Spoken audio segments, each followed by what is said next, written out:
Title: The Things We Miss When We Don't Listen. We live in a time where noise fills every second: notifications, opinions, arguments, answers before questions. In the age of quick replies and even quicker assumptions, we've somehow lost one of the most powerful tools we have to connect as humans: the ability to truly listen. The story you're about to read, or better yet, if you are really listening intently and intentionally to this story, is modern, but its heartbeat is ancient. It's about love, loss, silence, and what we miss when we only hear to reply, not to understand. James 1 verse 19 says, "You should be quick to listen and slow to speak." But the truth, most of us have it reversed, and the cost is often far too high. Let this story sit with you, then take it with you. The story: the bench on 9th Street. He was 72. She was 38. They weren't related, not by blood. But life had its strange way of weaving two people's timelines together, often at the intersection of heartbreak and healing. Every Thursday at 3:45 p.m., Mr. Elliot sat on a rusted green bench outside a coffee shop on 9th Street, with a cane in his left hand and a book of crossword puzzles in his right. The first time Layla met him, she had just lost a courtroom case that drained her of both money and confidence. She was a lawyer, but on that day, she felt like anything but powerful. She sat beside him with a cup of burnt black coffee and sighed. He didn't speak. He didn't look. He just passed her a napkin with 2 words. "You okay?" Something about that question, a small crack of concern from a stranger, hit deeper than all the supportive texts that had come in that day. She nodded. Tears fell anyway. From that moment on, the bench became a weekly tradition.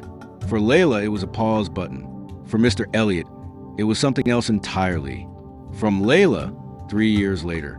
You know what's strange? I used to think listening was just about being silent while someone else spoke. Like, nod, blink, wait your turn. But Mr. Elliot, he taught me it's so much more than that. It's noticing the twitch in someone's eye when they say, "I'm fine." It's catching the pauses between their words. It's asking, "Is there more?" when they try to wave it off. He never gave advice unless I asked. He never told me what to feel. He just made space. Like I was allowed to unfold my mess in front of him and not be judged. And that made me want to hear his stories. The truth? He lost his wife to cancer. 2004, he held her hand until the last breath. Never remarried. Said no one else ever taught him how to listen to love without interrupting it. I never knew what that meant until the day I almost missed our Thursday bench because of a meeting. And I thought, he'll understand. But when I came back the next week, he wasn't there. It's the unspoken goodbye. It wasn't until the barista handed her a small envelope that she realized what happened. "Layla, thank you for listening. I never knew I needed someone. You asked me once why I always came to this bench. Truth is, it's where my wife and I used to sit before her chemo appointments.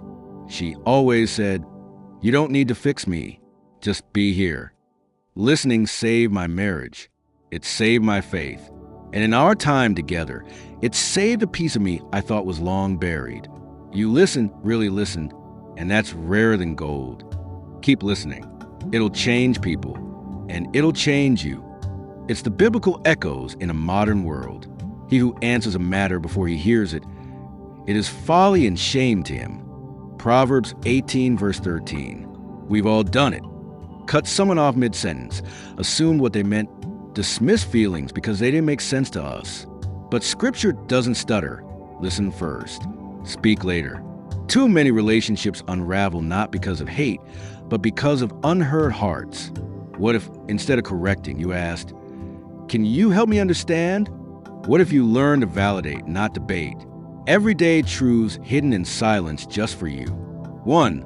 Listening is not silence. It's active empathy. It's noticing. 2. You don't need to agree to understand. Understanding is not endorsement. 3. Most people aren't looking for answers. They want to feel seen. For "I hear you" is more powerful than "I told you so." 5. People remember how you made them feel heard far longer than what you said. The bench is still there. A new plaque sits above the rusted green bench now. Layla had it installed the following spring. In honor of Elliot Ray, the quiet hero. Sit here. Be still. Listen like it matters, because it does. She goes every Thursday. She brings 2 cups of black coffee. One for her. One for whoever needs a bench next.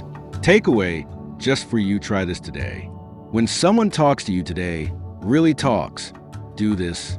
Pause your response. Look into their eyes, not at your phone. Reflect what they said. So you're feeling frustrated because... Ask one more question before you speak your thoughts. Don't try to solve their pain. Sit with it. Do that for one person. And watch how they open. Watch how you change. Because when you listen like it matters, people heal in the silence between your words. Even in the darkest moments, God is your light. So hold on, for a new dawn is coming. For you were created for greatness. Walk in the strength today, and know that you have everything and have been equipped for every good work. Penned by Gary Conan Doyle, in worship of God's wonderful glory. Hey, thanks for listening. If you're still here, something in this story or song clicked with you. So here's a little secret. When you hit thumbs up, it tells the YouTube gremlins, hey, more of this. And if you subscribe, it's like saying, yeah, I want in. So go ahead, tap like, hit subscribe, and make sure you don't miss what's next. Because this ride, it's just getting started.